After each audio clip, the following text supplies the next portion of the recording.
প্রিয় উপস্থিতি, আমরা দেখছি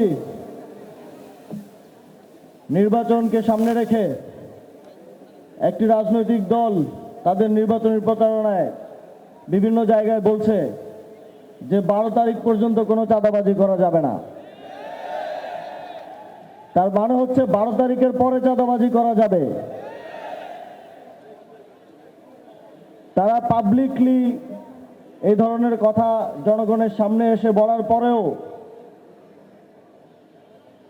বাংলাদেশের জনগণ কোনোভাবেই 12 তারিখ তাদের পক্ষে রায় দেবে না। তারা অনেক প্ল্যানের কথা বললেও গত 17 মাসে তারা তাদের কার্যক্রমের মাধ্যমে প্রমাণ করে দিয়েছে যে তারা বাংলাদেশে আগামী দিনে কি করতে চায়। সুতরাং 17 মাসের অভিজ্ঞতা থেকে বাংলাদেশের জনগণকে ন্যায় ও ইনসাফের পক্ষে, দুর্নীতি চাঁদাবাজি রুখে দিতে ঐক্যবদ্ধ হওয়া, জুলাই গণঅভ্যুত্থানের শরিক বাংলাদেশের গণতান্ত্রিক আন্দোলনের নেতৃত্ব দেয়া 11টি রাজনৈতিক দলের যেই ঐক্য দেশ ও জাতির স্বার্থে 11টি রাজনৈতিক দলের অনেক ত্যাগের মধ্য দিয়ে যে ঐক্য সাধিত হয়েছে সেই ঐক্যকে বিজয়ী করে আনতে হবে। আমরা দেখি যে বিভিন্ন আসনে, আমি সারা দেশে যখন কয়েকটি আসনে আমাদের গেলাম সেখানে দেখলাম যে একটি রাজনৈতিক দলের 3 জন প্রার্থী, 4 জন প্রার্থী, অথচ আমাদের 11টি রাজনৈতিক দলের বাংলাদেশে প্রত্যেকটি আসনে শুধুমাত্র 1 জন প্রার্থী। আমাদের প্রত্যেকটি রাজনৈতিক দলের প্রার্থীরা বিগত 1 থেকে 1.5 বছর মানুষের দুয়ারে দুয়ারে গিয়েছেন, পরিশ্রম করেছেন। তারপরেও যখন দেশ এবং জাতির স্বার্থ সামনে এসেছে তারা তাদের এত পরিশ্রম, এত কষ্ট, নেতাকর্মীদের কষ্ট সব কিছু ত্যাগ করে ঐক্যবদ্ধ হয়েছেন, কাঁধে কাঁধ মিলিয়েছেন। অথচ চাঁদাবাজরা, দুর্নীতিবাজরা তাদের ভাগ বাটোয়ারার জন্য এখনো 4 জন 5 জন করে প্রার্থী দিয়ে আছেন। যদি তারা বিজয়ী হয়ে আসতে পারেন তারা তাদের চাঁদাবাজির ভাগ বুঝে নিতে চান। অথচ আমরা দেশের জন্য, জাতির জন্য সর্বোচ্চ ত্যাগ স্বীকার করে ঐক্যবদ্ধ হয়েছি। এখন সময় 11 দলীয় ঐক্যজোটের সকল নেতাকর্মীদের ঐক্যবদ্ধ হওয়ার।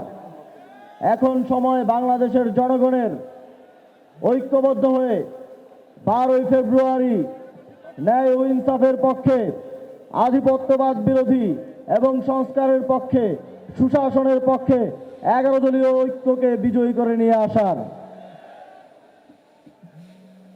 আমরা দেখছি অনেকেই নির্বাচনের সময় সরকার গঠন করার স্বপ্ন দেখছে, কিন্তু আমরা তাদের নির্বাচনী প্রচারণায় প্রত্যক্ষ করছি প্রত্যেকটি জেলায় জেলায় গিয়ে তারা ভুলভাল কথা বলছেন।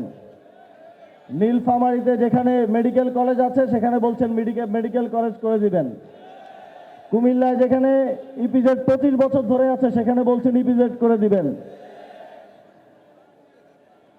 আমরা দেখছি যে ময়মনসিংহে যেখানে ভুট্টা চাষ হয় সেখানে বলছেন সয়াবিনের চাষ হয়।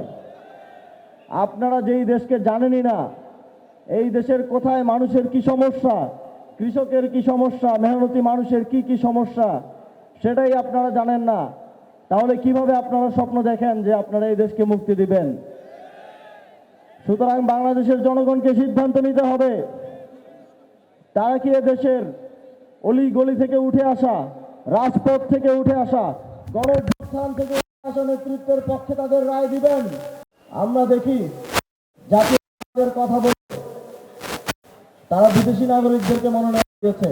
ভানুয়াতু নামক একটি দেশের, যেখানে সাধারণত যারা লুটপাট করে, যারা জনগণের অর্থ আত্মসাৎ করে, কুক্ষিগত করে সম্পদ গড়ে তোলে, তাদের সেই অর্থ গচ্ছিত করার জন্য কিছু জায়গা আছে, ট্যাক্স ফ্রি, তারপরে নানা ধরনের সুযোগ সুবিধা তারা পায়। তার মধ্যে একটা হচ্ছে ভানুয়াতু। তো তিনি ভানুয়াতুর নাগরিকত্ব নিয়েছেন। তিনি ভানুয়াতুর নাগরিকত্ব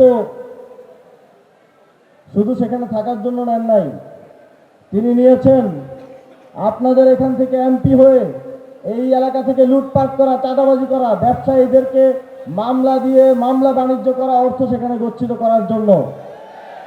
আপনারা কি এমন কাউকে আপনাদের নেতৃত্ব নির্বাচিত করবেন যিনি এখন থেকেই প্রস্তুতি নিয়ে আছেন আপনাদের অর্থ কিভাবে ভানুয়াতে পাঠাবে?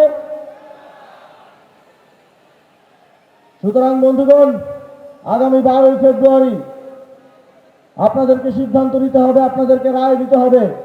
গণতন্ত্রের পক্ষে, ইনসাফের পক্ষে, ন্যায়ের পক্ষে, আপনাদের মুক্তির পক্ষে আপনাদেরকে এমন নেতৃত্ব বেছে নিতে হবে যারা আপনাদেরকে নতুন বাংলাদেশ উপহার দিবে। এমন নেতৃত্ব বেছে নিতে হবে যারা 5ই আগস্টের পূর্বে যেভাবে বাংলাদেশ চলেছে এবং তারপরে গত 17 মাস যেভাবে চাঁদাবাজি করেছে, সেই দিন যেন আপনাদেরকে আর না দেখতে হয় তা আপনাদেরকে নির্ধারণ করতে হবে।